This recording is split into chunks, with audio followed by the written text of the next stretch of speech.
पृथ्वी के सबसे बड़े भगवान हैं, माता पिता पृथ्वी के सबसे बड़े देवता हैं।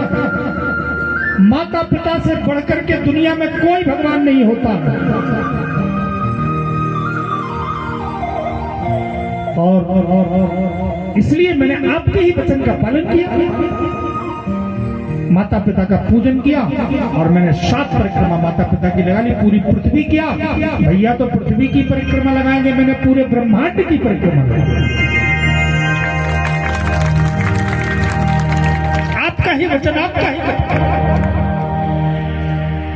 माता पिता से बढ़कर के कोई नहीं।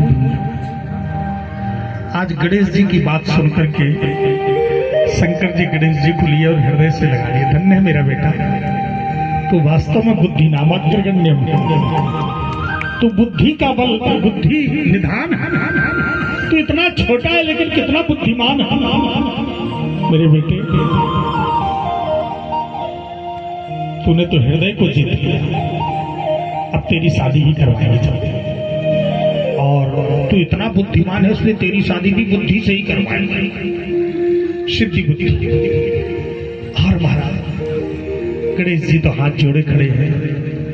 गणेश जी ने सिद्ध कर दिया, इसलिए गणेश जी प्रथम पूज्य। शंकर जी ने आशीर्वाद दिया, जाओ बेटा गणेश, तुम मेरे गणों में सबसे प्रमुख रहोगे, इसलिए तुम्हारा नाम गणेश हो।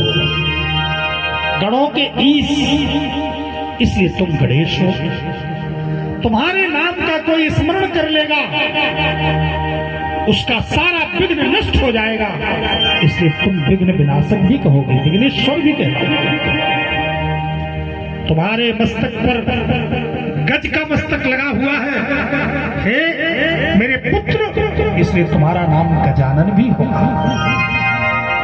मेरे बेटे, तेरे जैसा मात्र पुत्रनिष्ठ कोई नहीं है, इसलिए दुनिया में कोई भी पूजा होगी लेकिन सबसे पहले तेरी पूजा होगी, तब कोई पूजा सिद्ध मानी जाएगी। तो प्रथम पूजो, कितनी भी बड़ी यज्ञ हो, कितना भी बड़ा सत्कर्म हो, अगर तेरी पूजा नहीं होगी मेरे बेटे तो वह पूजा भी पूर्ण नहीं मानी। सर्वप्रथम तू प्रथम पूजो मेरे पुत्र। आज तूने इस इतिहास में स्वर्ण अक्षरों में निर्णय कर दिया मेरे बेटे, गोदी में बिठा लिया शंकर जी ने। मेरे पुत्र, तूने आज ये स्थापित कर दिया कि माता पिता पृथ्वी के सबसे बड़े देवता होते हैं। तेरे इस चरित्र को सुनकर के संसार के लोग भी मात्र पितृ निष्ठ होंगे। और मेरे बेटे, संसार में प्रथम भगवान तो माता पिता ही होते हैं, जिन्होंने जन्म दिया, जिन माता पिता ने अपनी पूरा जीवन लगा दिया।